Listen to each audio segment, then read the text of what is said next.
All right, welcome to this month's iteration of the monthly maintenance with the muscle feed. So you will need a box or a bench or something that you can lean on and a PVC pipe. You're going to start by holding the PVC pipe with your hands up in a supinated grip, as if you were holding a cup of soup. You'll have them a little bit narrower than shoulder width apart, and you will grip the PVC pipe and come into slightly like a modified child's pose. The goal is having your elbows on the surface of either the bench or the box, and you should be looking to shoot your hips back towards your heels. You can come out of that pose after about 15 or 20 seconds, and then grip the PVC pipe a little bit wider, and you're gonna do these shoulder rotations. So you can call it threading the needle. I've heard them called shoulder dislocates, whatever floats your boat, but you are going to be working on shoulder mobility with this. And so with this, you want your hands to be far enough apart that you are able to keep all of your fingers in line and in contact with the PVC pipe. You may have to start a little bit wider and then gradually narrow it as you continue to do this movement. Then you're going back to that underhanded or supinated grip, and you're going to go back onto that box and once again stretch those shoulders. You might have one side that feels tighter than the other. You might have a little bit of tightness across the top of your shoulders. Again, you want to be reaching a point of mild discomfort where it is challenging for you, but if anything is painful, you should stop. So again, you're going to be sitting toward a child's pose and really working on a stretch toward the back of your shoulders.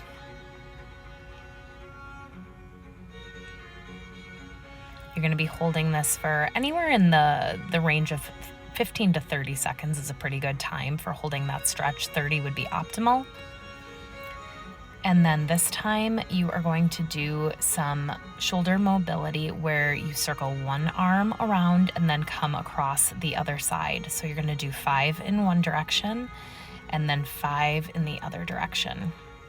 Again, you may need to find that you have to widen your grip slightly on the PVC pipe.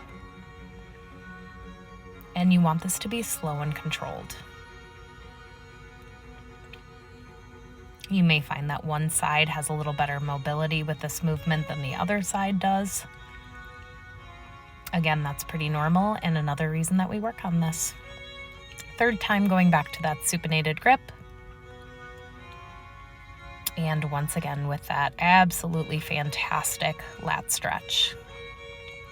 This can be a great stretch for having anterior shoulder pain, having elbow pain. A lot of times it comes from something farther up the chain. Can be poor shoulder mobility, it can be a muscle imbalance, but this is overall just a really, really awesome stretch that hits a lot of different areas of the shoulder. You can also do it with your hands together in like a praying position if you don't have a PVC pipe available. You can get rid of that PVC pipe now. And now we're going to work on ankle mobility. So, placing your left foot up on the box, you're going to be leaning with your knees over your toes. You are wanting to keep your whole foot in contact with the surface and lean with your body weight onto that foot. The goal is pushing your knee beyond your toes, but in a slow and gentle and controlled manner and allowing it to stretch. Then you're going to just straighten that leg, hinge at the hips, and get a good hamstring stretch. So again, right now the focus is ankle mobility with this forced ankle dorsiflexion, and then hamstring flexibility with the intermittent hamstring stretches in between. So again, if anything is actually painful, do not do this movement. If you've had like a knee replacement or something, you may need to modify this or keep it at about 90 degrees. But for those with healthy knees and ankles, this is a wonderful, wonderful ankle mobility exercise. And then again, straightening out the leg, hinging from the hips and stretching forward to stretch the hamstrings. And a third time.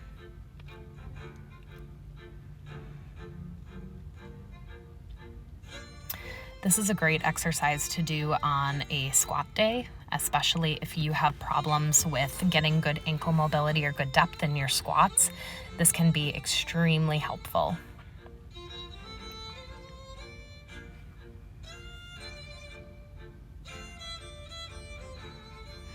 Then you're going to switch sides, again leaning forward over that right ankle this time.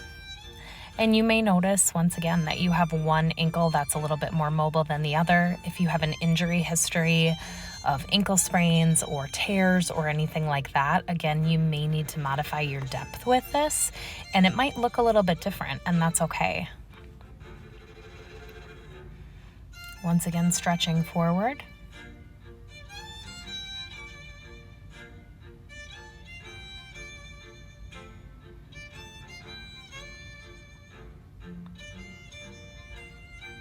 And again, coming into that ankle dorsiflexion, again, making sure that your full foot is in contact with the surface the whole time.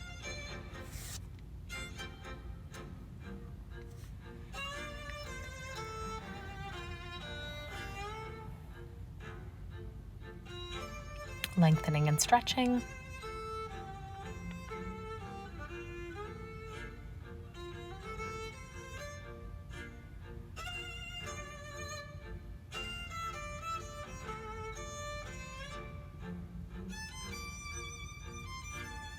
And last time coming into that ankle dorsiflexion.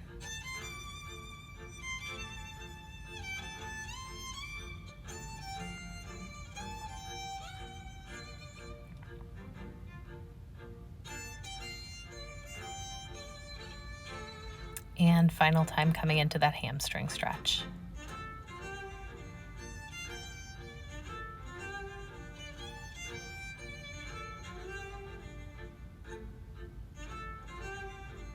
All right.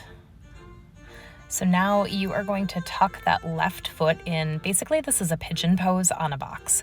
So those of you familiar with yoga, your hip is coming across and it's basically like a 90-degree angle with that leg that is on top, and you can lean forward or you can keep your torso in a more upright position. The base point of this position is to be stretching the outer part of the hip. So it's going to help with hip mobility. And again, you can modify it as needed. You can change that leg position and then switching legs. So for me, my mobility on my right hip is a little bit different. So I don't tend to go forward quite as much as that on that right side. I sometimes have to come up into a little bit of a modified pigeon position. All of us always have our own excellent opportunities for improvement, and my mobility of my right hip versus my left is definitely one area. So if it feels a little different on one side versus the other, just feel free to modify it and do what is a comfortable depth for you.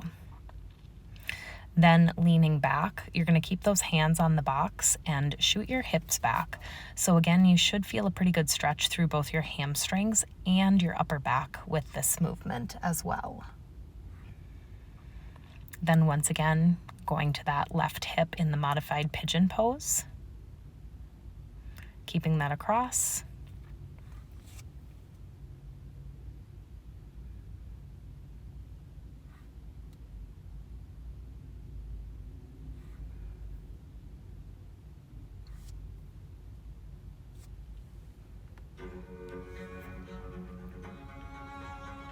And switching to that right leg again.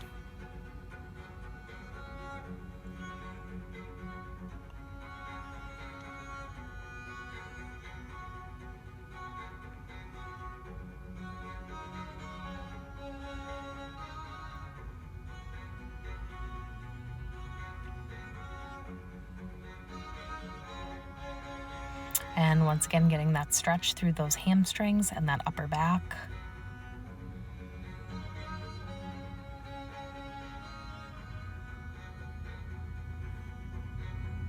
Now you're going to sit into a deep squat.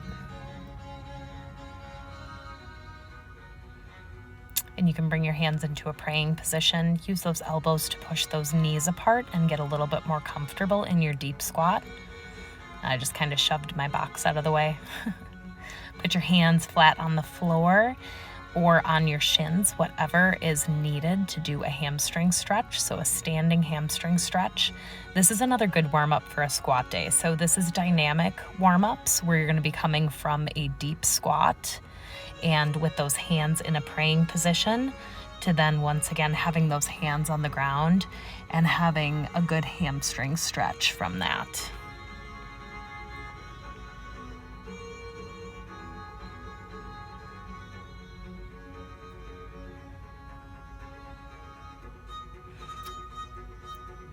And then coming down onto your knees, you're going to come into that cat-cow position.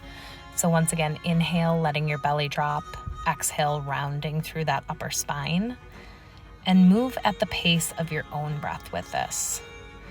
So with this one, what you really want to focus on is allowing that spinal flexion and extension. So this is a really good one that you follow your breath and allow your body to kind of let you know what the limits are. You'll feel kind of a hard stop when you get to the top, but you can sit back and get into child's pose as well and just really kind of explore your own ranges of motion with this. And as you get more warmed up, you should notice that it improves as you continue to do this following your breath.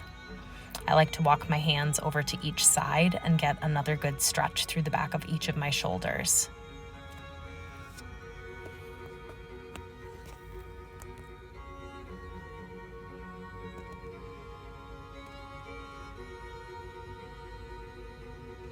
Then you can bring yourself up to a down dog. Again, really just using your feet, and slowly grab your elbows and let your upper body just kind of hang down, getting a good stretch from gravity. And then slowly roll yourself up. Thank you so much.